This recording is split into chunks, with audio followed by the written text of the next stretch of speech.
Well, hello, Kepler family. Welcome to another Kepler Conversation. I'm Joffrey Swait, academic advisor, and I'm here today with Dr. Eliot Grasso, music teacher. Welcome, Eliot. Thanks so much, Joffrey. Pleasure to be here. You're teaching history of Western music as an elective, both a fall and a spring semester. But before we get into the meat of what that class is about, I would just love for our families to get to know you a little bit, to learn a little bit about your personal background and your background in music. Sure. So I'm a resident in Oregon. I'm a father. We homeschool our three children. Grew up in Baltimore, where I started playing Irish traditional music in an Irish American community there in Maryland. So ended up in Oregon, working on doctoral studies at the university there, and came to be a tutor at Gutenberg College in 2012, where I currently serve. Okay, and I was looking at your teacher biography, and bagpipes and pipes come up a lot throughout the biography. In the highlights, there's the very compelling line: 25 years performing international, in parentheses, on unusual bagpipes. What is meant by unusual pipes? Well, it kind of goes everything from the morphology or the shape of the instrument, Joffrey, to the title of the instrument. So they're called uilleann pipes, which is the Irish word for elbow, spelled Uilleann.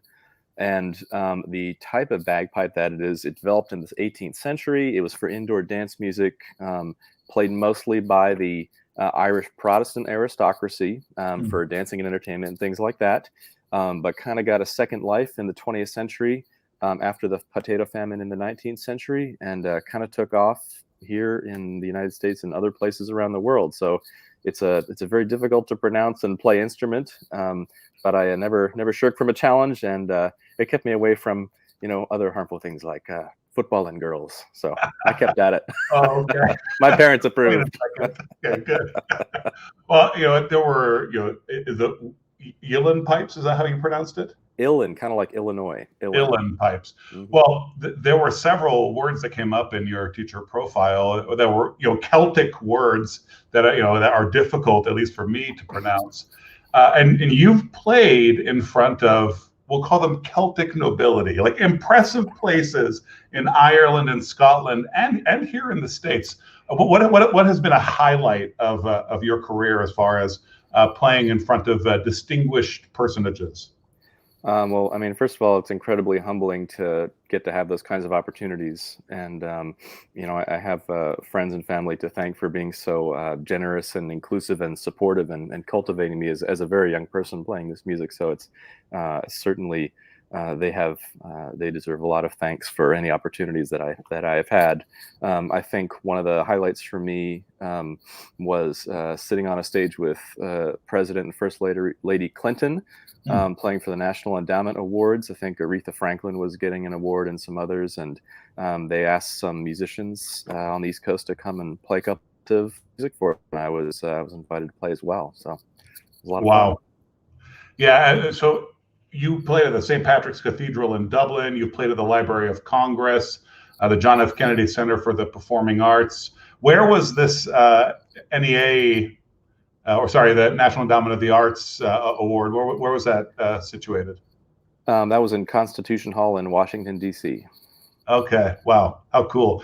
D.C. for me has always been the place where I go to see museums and cool buildings. It doesn't. So that's its meaning for me personally, which is great. Yeah, but you're from Baltimore, so I mean you're kind of from that area. That must have given you a lot of pretty cool opportunities. Yeah, very, very good opportunities. As the Irish kind of started coming over to the East Coast in the 19th century, there's all these pockets of American and Irish American communities from Boston, all the way down to Virginia. So, I grew up playing music with first, second generation Irish players and real masters who would congregate in cities. And I was just an 11, 12-year-old, snot-nosed kid, probably irritating them and trying to play these unpronounceable pipes. But I saw that you performed with the Chieftains. Yeah, that was at the Joseph Meyerhoff Symphony Hall a number of years ago. It's back in the 90s. Very cool. Very nice men, very nice human beings, all of them. Well, so there's a term in your profile that I'd like to ask about, ethnomusicology. Yes. And I think this will intersect with the history portion of the class that you're teaching. But yeah, talk a little bit about what ethnomusicology is. I know that you're not necessarily an ethnomusicologist, but I think it's a fertile field for us to explore. Yeah, absolutely. Ethnomusicology refers to the study of music in and as culture. So, music as a humanly produced human behavior that demonstrates patterning and meaning and things like that. Different cultures think about how they do music differently. They think about different kinds of instrumentation, different kinds of musical forms, and particularly what is the significance of doing music in a culture and as a culture. So the significance of, say, Bach's Mass in B minor in the 18th century would be a very different sort of thing from Schoenberg's Pierrot Lunaire in the 20th century. So the question is sort of, well, why is it that people are making music, and who is it that's listening to it, and why is it that they're listening to it, and what does it mean to them to be listening to it?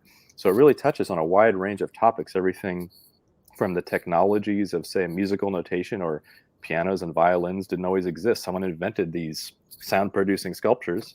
And the question is, well, what was the context and why, and what were they hoping to do with those things? Yes. Have you ever heard the term ethnodoxology? I have not heard that term, actually. What does that mean?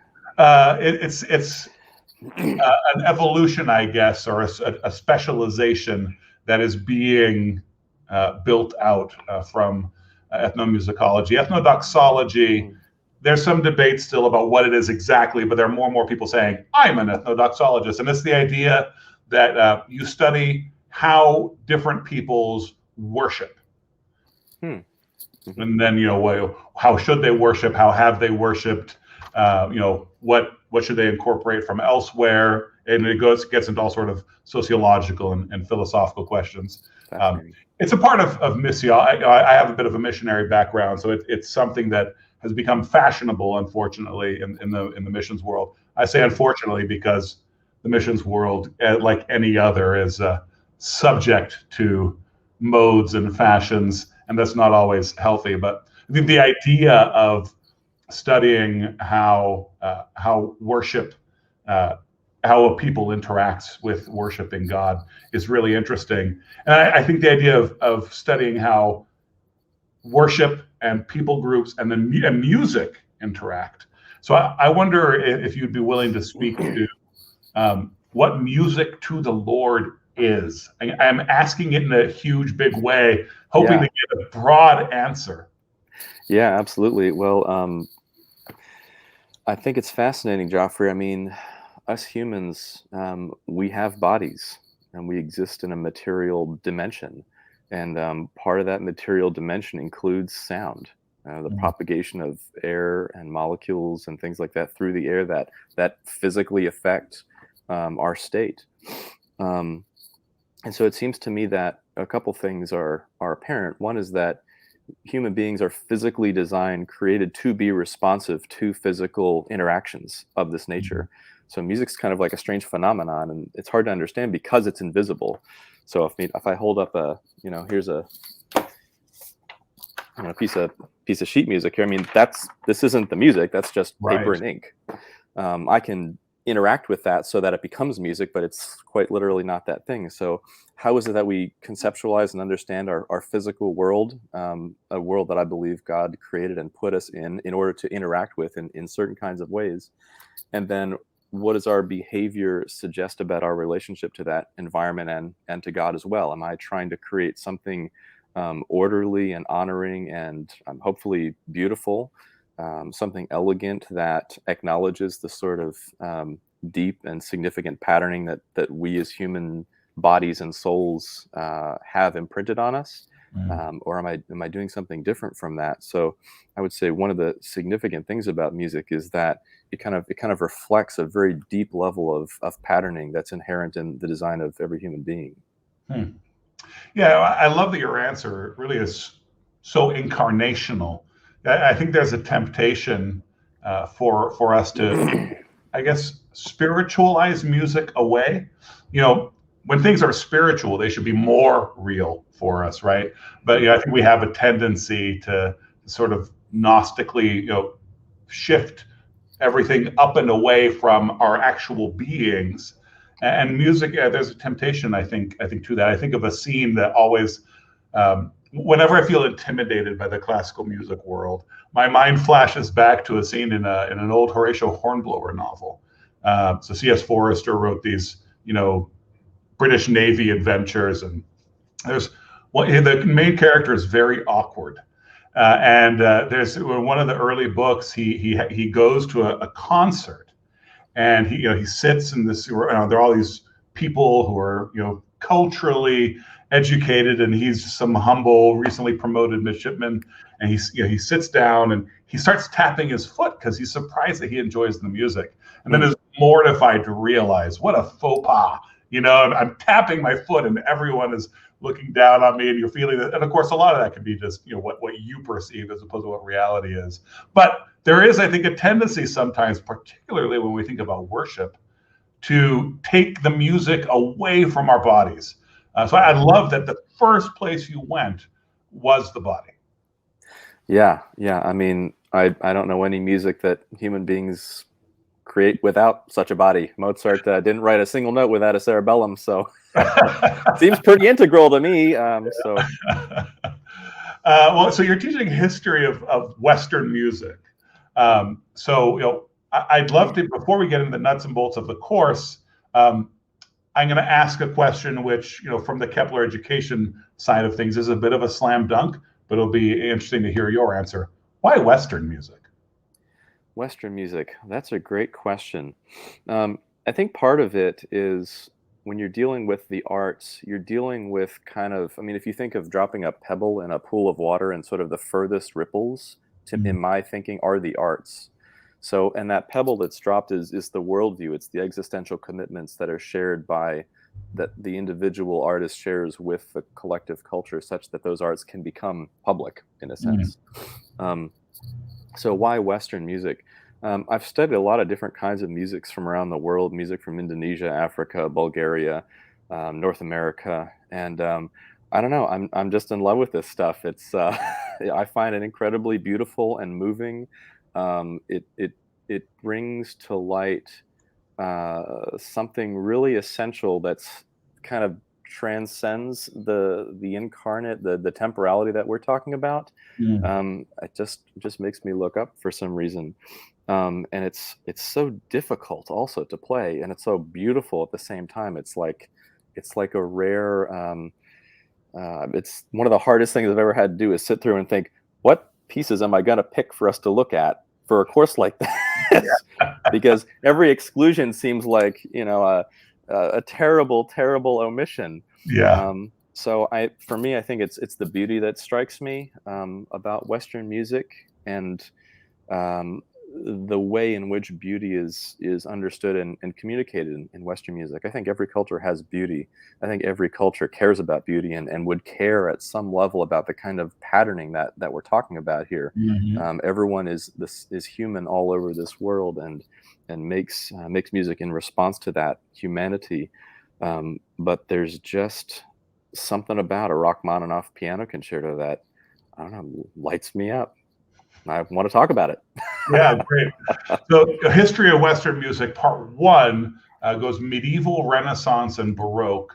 And then part 2 in the spring, which is a separate class and a separate enrollment, is classical, romantic, and modern. So before I ask specific questions about each of those semesters, how does that arc work? And how well integrated are those two courses into each other? Like, should I take a whole year? Should that be part of my thinking? Yeah, that's a great question. I would recommend the whole year, because what you're getting in an arts course that covers kind of the whole gamut of music recorded history. Music has been going on much longer than 2,000 years, but these are the documents that we have in the West.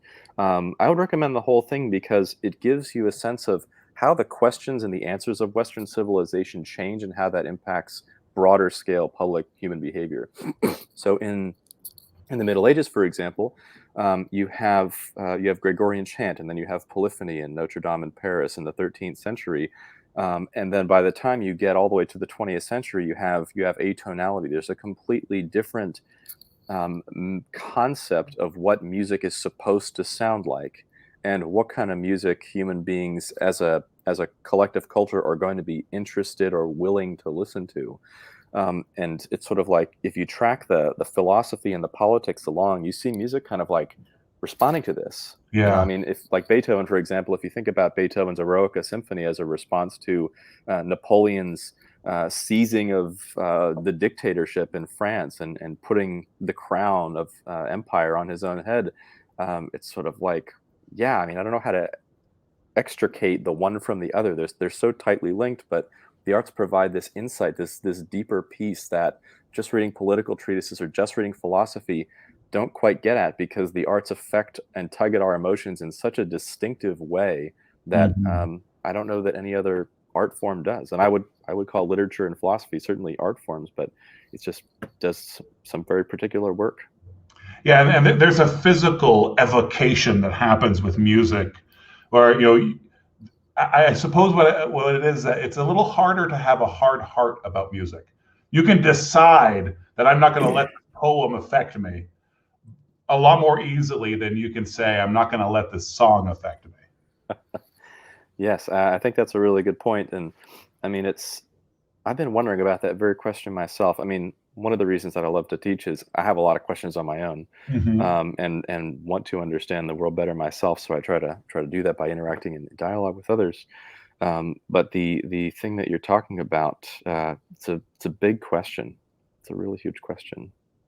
So, talking about the courses and the arc from medieval to modern, you mentioned, atonality starts to come into play. And you mentioned philosophy and responses. So obviously, worldview, there's a lot that's happening here. It's human beings living in time and space, doing things. Hmm. How much in the course are we looking at pure music appreciation and musical criticism, and how much are we looking at the intersection of music with the rest of human reality? That's a great question. So part of what I'm interested in helping students to understand is sort of kind of what is the worldview that is at the core of what's going to be happening here. So that is foundational. That contextual question is absolutely essential. Um, it, I could sit and listen to Bach cantatas all day and all night and not think a lick about context, and be perfectly happy doing something like that. But I think part of what I want to add to a student's experience is to get, why does this music sound this way? Why is Bach doing it this way? Why is this thing in German instead of English, for example? Where were these cantatas performed? They weren't done in concert halls. They were Sunday worship services that were quite elaborate. Um, and so we're gonna rotate procedures. We're gonna start with the core. What's this worldview about? How do these people think about what's true, what's good, what's beautiful? What is the political context? What are the questions? And then what kind of music do we see coming out and being documented and recorded, in a sense? And Yeah. the hope is to track that question through a couple centuries to give us some good insight, hopefully. Right. And so, as a reminder to our audience, part one, medieval, Renaissance, and Baroque, and then part two, classical, romantic, and modern. So, we could talk about classical music, and that means a certain thing, or we could argue about what that means. In the context of this class title, classical, romantic, and modern, what is meant by classical? In the context of this class, classical means music basically from about the 1720s up through about 1810. So at the end of the 17th century, there was a turn away from really dense, hard to listen to polyphonic music, because there was a surge in naturalism that arose because of the scientific revolution. Okay, so Newton shows up, he articulates a theorem of gravity in mathematical terms, and people say, "Oh, I can understand that.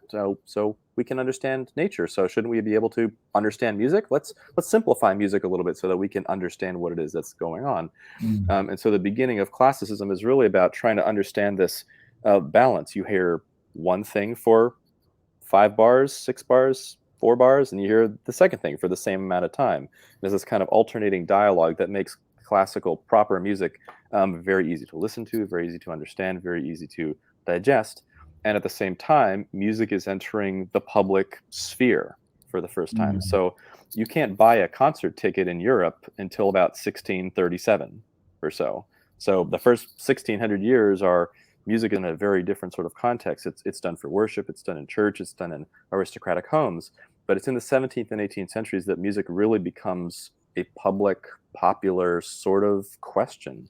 And so classicism is there to respond to those aesthetic needs, interests, and market demands in a sense. I still think it's very beautiful music, and I certainly think that you can have something marketable also be beautiful, but that's kind of really where I see the switch taking place. Huh, very cool. Yeah, so let's help our potential students visualize what their week would look like. So we use a flipped classroom at Kepler, and that term can mean different things, but for us, one of the things that means is we meet once a week, and then there are assignments and recorded lectures depending on what the teacher has set up asynchronously. But there's this one meeting. In your case, it's a 2-hour meeting on Thursdays. What are students doing during that time? And then what are they doing when they're not in the meeting, in the video meeting with everybody else? Okay, that's a great question. So there are some skills that we're going to be developing together in our meeting once a week. One is going to be analytical listening.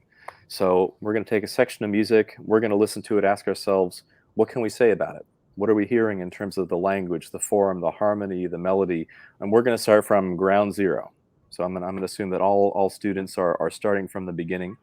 And so that will be one piece. Another piece will be score analysis, which will be I'll bring a piece of sheet music and say, what do you see?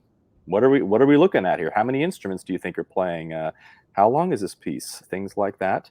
And then another one will be close readings of some primary sources. So what do contemporaries think about Beethoven's Ninth Symphony? Is it a slam dunk? Is it a little on the edge there? How are people responding in time and space to this sort of music?